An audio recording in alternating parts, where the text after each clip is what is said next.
यहोशू 11। राजा याबीन और उसके सहायक यहोशू द्वारा पराजित।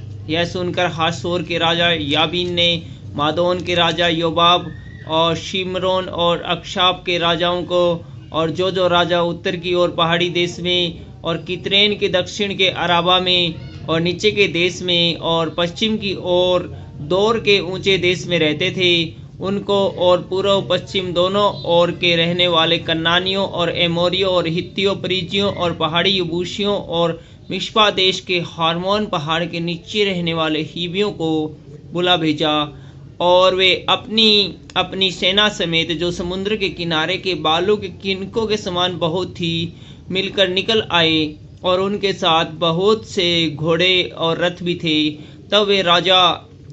तब सब राजा सम्मति करके इकट्ठे हुए और इजराइलियों से लड़ने को मोरोम नामक ताल के पास आकर एक संग छावनी डाली। तब यहोवा ने यहोशू से कहा, उससे मत डर, क्योंकि कल इसी समय मैं उन सबों को इजराइलियों के वश में करके मरवा डालूंगा। तब तू उनके घोड़ों के घुटनों की नस कटवाना और उनके रथ वशम कर देना। और यहोशू सब योद्धाओं समेत मरोम नामक ताल के पास अचानक पहुंचकर उन पर टूट पड़ा और यहोवा ने उनको इजराइलियों के हाथ में कर दिया। इसलिए उन्होंने उन्हें मार लिया और बड़े नगर शिदोन और मिस्र पोत्समेम तक और पूर्व की ओर मस्से के मैदान तक उनका पीछा किया और उनको मारा और उनमें से किसी को जीवित न छोड़ा। तब यहोशू ने यहोवा की आज्ञा के अनुसार उनसे किया, अर्थात उनके घोड़ों के घुटनों की नस कटवाई और उनके रथों में आग जलाकर भस्म कर दिया और उनके रथ आग में जलाकर भस्म कर दिए।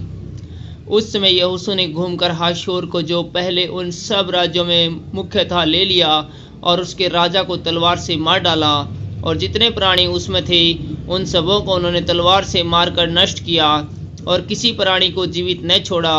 और हासोर को यहोशू ने आग लगाकर फुकवा दिया और उन सब नगरों को उनके सब राजाओं समेत यहोशू ने ले लिया और यहोवा के दास मूसा की आज्ञा के अनुसार उनको तलवार से घात करके सत्यानाश किया।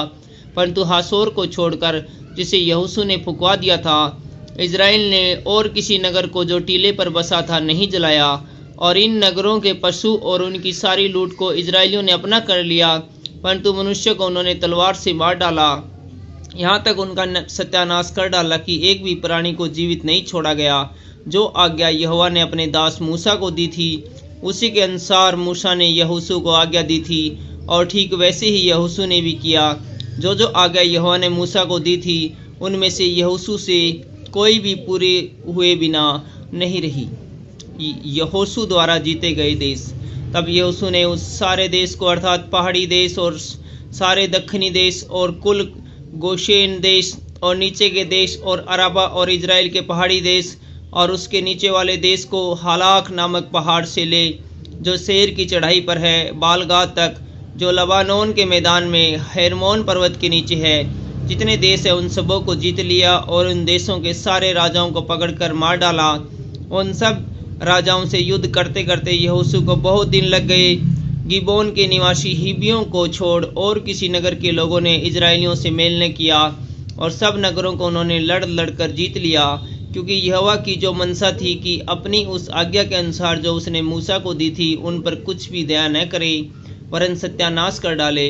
इस कारण उसने उनके मन ऐसा कठोर कर दिए कि उन्होंने इजराइलियों का सामना करके उनसे युद्ध किया। उस समय यहोशू ने पहाड़ी देश में आकर हेब्रोन, दबीर, अनाब वरन यहूदा और इजराइल दोनों के सारे पहाड़ी देश में रहने वाले अनाकियों को नष्ट किया। यहोशू ने नगरों समेत उनका सत्यानाश कर डाला। इजराइलियों के देश में कोई अनाकी न रह गया, केवल अज्जा, गत और अशदोद में कोई रह गए। जैसा यहोवा ने मूसा से कहा था, वैसा ही यहोशू ने वह सारा देश ले लिया और इसे इजराइल के गोत्रों और कुलों के अनुसार बांट करके उन्हें दे दिया और देश को लड़ाई से शांति मिली। Thank you.